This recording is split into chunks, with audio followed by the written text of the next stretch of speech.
Hey everybody, my name is Cristo, and today we're going to be working on the Bronco once again. Today's video is kind of short, but it's pretty simple. I didn't really have much to do. Sorry this video is kind of late, it's been cold where I live, so I haven't been able to work on the Bronco as much. You could probably tell that there's my breath.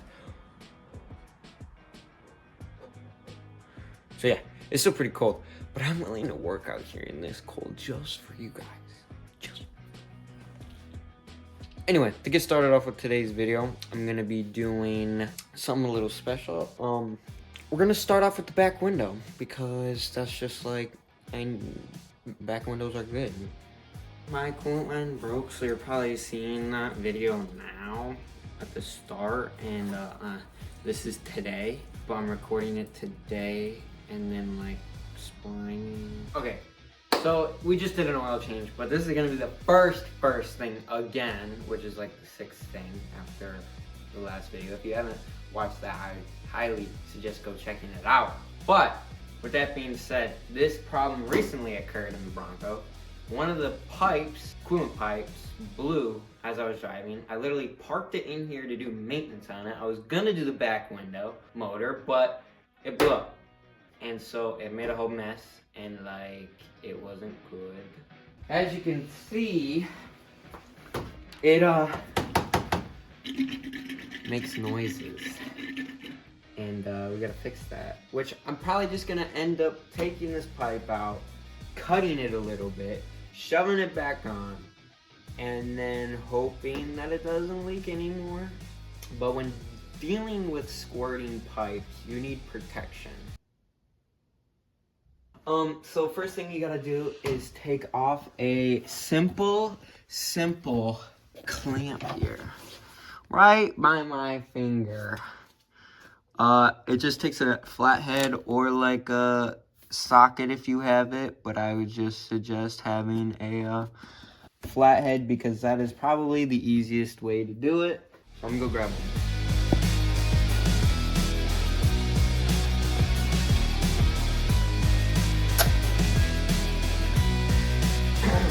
So it might be a bigger hole than you thought.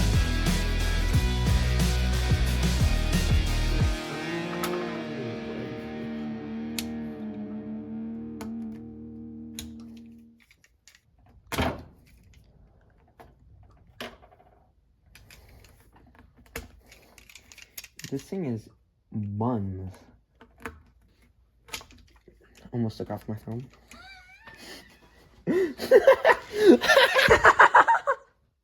If I catch that on video, dude. I have a feeling that's not gonna work.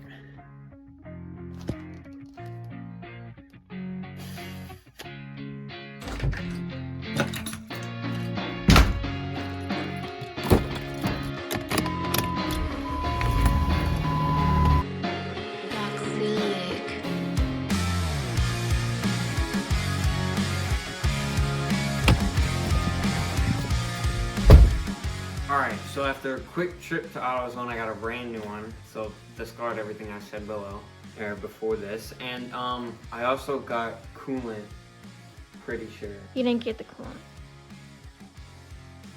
Buddy, it's not my fault. Just dumb. You're just dumb. Okay. So now you want to put the new one on. Exact same way that it was put on with the clamps. Make sure that's on there. Good. You want it tight and snug. You feel me? Okay. How you feel necessary. Make sure there's a whole bunch of lights in your face too. Make sure that's key. Lock that bad boy on there. That is huge. Tighten this up.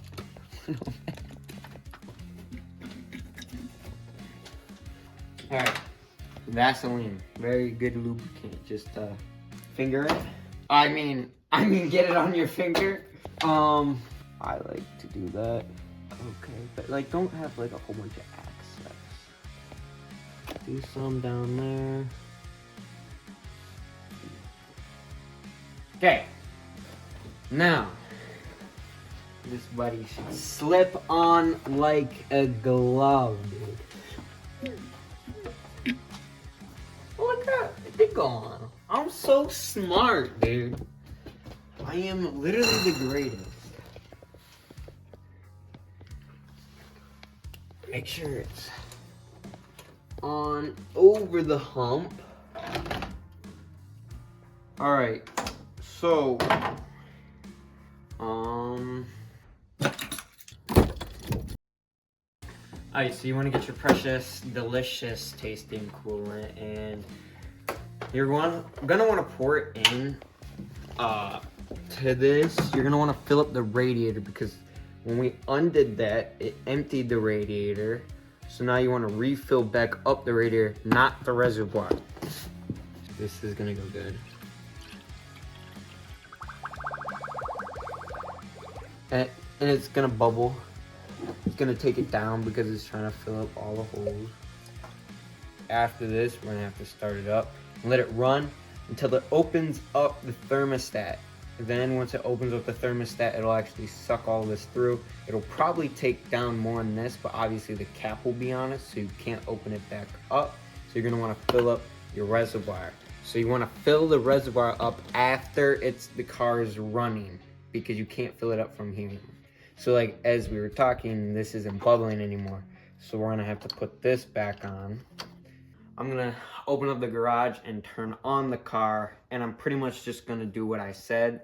I'm gonna let it run, wait till it sucks up. Chances are your reservoir will probably be empty, and then I'm gonna refill this back in. So, it's simple.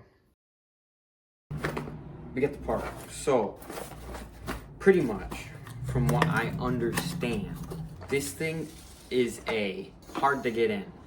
I honestly don't even know what I'm doing. I just know that I gotta replace this. I don't even know if I gotta redo these or not. Probably, right? Let's get started.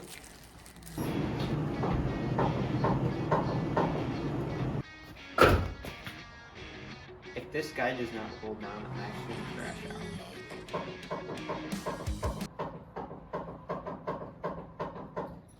Okay. Good. Okay.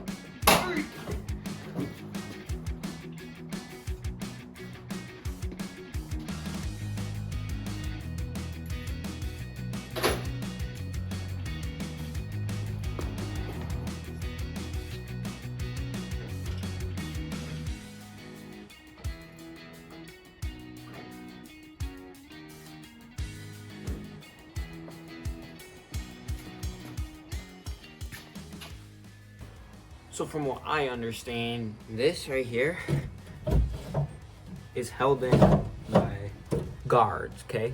As soon as you unbolt these, this thing comes flying, and you could chop off your finger.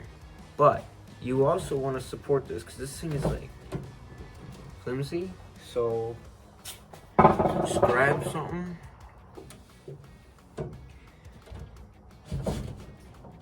Something like that. You just want it so that it's not like, you want it as far out as you can. There are 3 bolts hooking or like holding the motor on. They're either going to be right here, which I think they are right there. Those 3, you want to take those off. All right, so now that I got the 3 main bolts off, you have to push back down the window a little bit. You have to take it off of those. You have to take it off from those bolts and not slice your finger off.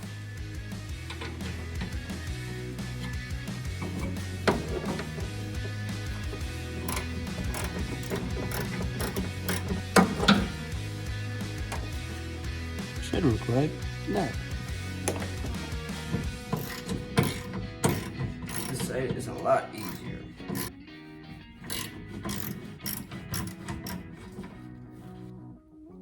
Alright, so I'm actually gonna talk a little bit about the new one.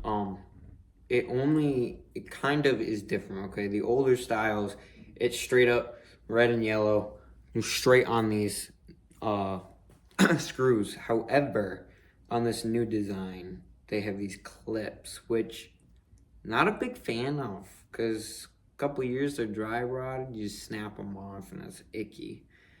But this one comes with this.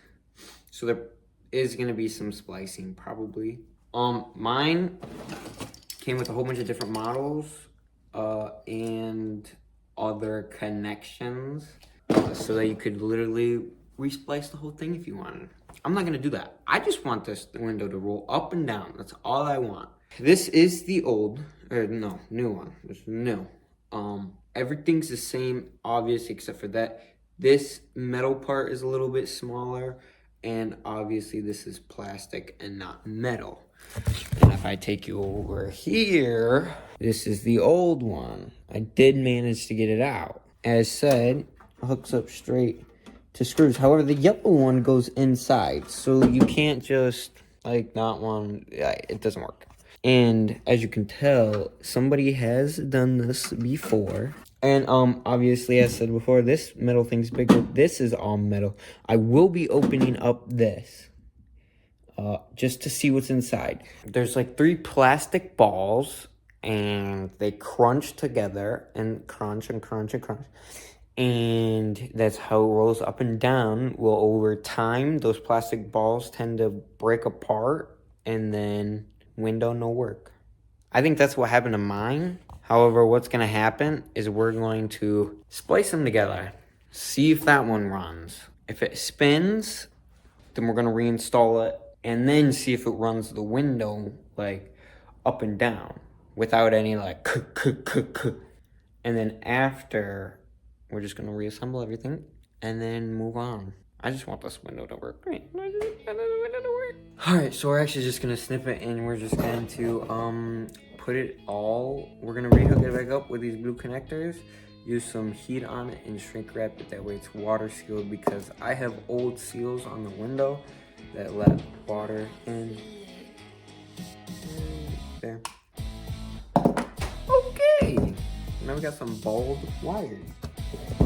Oh my god. I almost just dropped that right on my big toe. My dogs. My dogs. Right, now we gotta cut this off.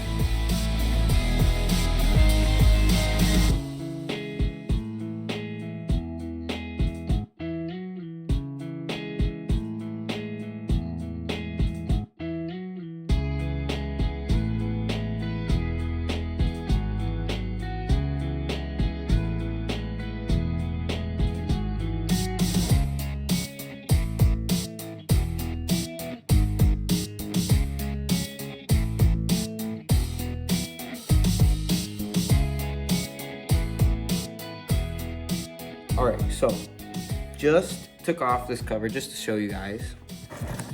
Took off the cover. This is what it looks like. All this goop, this is like hard plastic. That's what that is. These are the balls shaving, I guess. That's that ball getting crushed over and over and over and over again until it finally just destroyed itself. So yeah, it's pretty much like plastic ball dust in there now. It's like hard, but that's why you gotta switch them. There is an alternate. You can put steel balls in here to make them not shatter, and you probably don't have to worry about it for a long time. Like the motor will probably go out before the balls do. But this motor, I'm pretty sure is original, maybe not. But it definitely is underpowered, so putting in the new one will definitely increase maybe the speed going up and down, but yeah. Alright, so I got it all hooked up. Like, in the worst, like, I tried it. It looks pretty good, though. It looks pretty good. It works. If I come and hit the button. So, solid connection. I'm going to electrical tape it over that spot specifically, because even though my connections are waterproof, they have they're all sealed up. I don't know what's gonna happen, because I'm not gonna be back here 24/7. I can't just see it with my eyes. So we're gonna use some electrical tape, go around that spot again. This will not only hold the wires together, but also keep a second protective layer so that water won't get in there. I'm gonna do that. after a very eventful trying to get that motor in there. It didn't quite fit, so, but if it works, it works. It's in there now. It's in there. It's in there, guys. It's in there. It's in there. It all works. It slides up and down normally. And now gonna take these thingies, which came off of right here. That right there. And I'm just gonna clean them up a little bit, like not spray paint this time, but like, you know, give a little. Going to put some red grease, that spray red grease, if you guys have ever heard of it, and then put them back in, and hopefully, well, and then I gotta attach the window on it, bolt it up, and then we'll be done, and then we can test it out.